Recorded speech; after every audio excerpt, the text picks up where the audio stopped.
In the beginning, you'll be hiking to get the boat up, because obviously that foil is bringing you down, that foil bringing you up. When you have too much pressure, it's going to go ahead and hike. Sail this boat flat. Flat. Yeah. And then once you get up, then you can do your adjustment. The faster you go, the more you can sit up and have a cup of tea.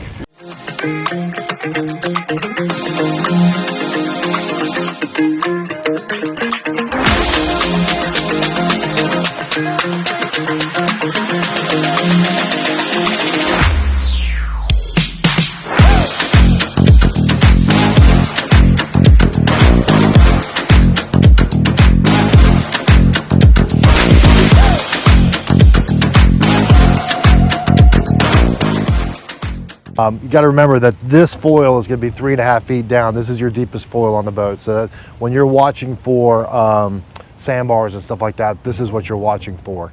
So make sure you don't hit that one. Other than that, those foils, they go down another 2.5 feet, which is what your lift is going to be, or almost 3 feet, but that's what your lift is going to be in this boat. You're going to be 2 feet off the water, which is really nice when you're sailing cross chop.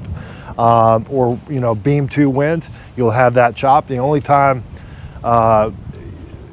if you aerate a foil, for example, you're coming off, you aerate the windward foil or something like that, the boat will bounce down. The nice thing about being a scow is that it's non-directional, and so it'll bounce right back up. And so as long as you keep speed, you'll have that lift coming right back after that. But that's the nice thing about not having a pointed bow, and that's why they did this boat this way, is because of the fact that if you do come off foil, you're not being pushed one way or the other with the bow. Just like a laser going down wave, is that once you dig that bow in, it's going to take you left or right. So that's pretty much about it.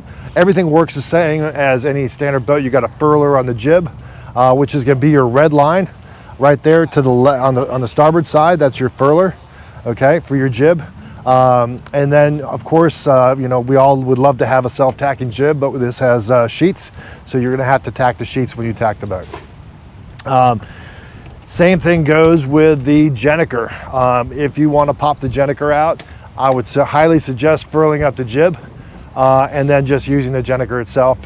When you come around your jibe, make sure you're pulling that sheet all the way through so you can get the clue of the gennaker through the hole before you finish that jibe.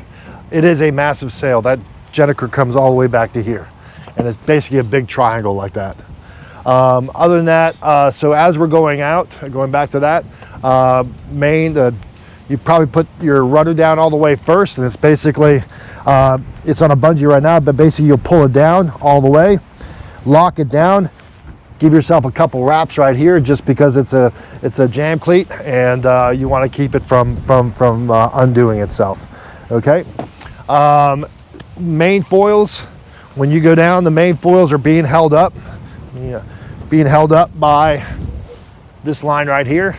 So what I typically do is I'll uncleat it, I'll throw it over there like that or out of the way, and then I'll push the main foil down to about that height right there. Once you get to about that height, you're going to take your line and you're going to put it over in this crease right here, okay? And then you're going to push your main foil, and so this cartridge will fit perfectly in here and give you the proper angle for the foil. So you might have to jiggle it a little bit to get it in there, and then at the same time you're pulling with this one, and this is what locks, this is your foil lockdown line, okay? And this thing will basically be flush to the deck right there, okay?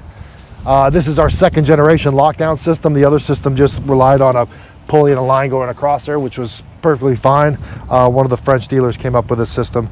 It has a 2-to-1 inside the trunk, which makes it real simple.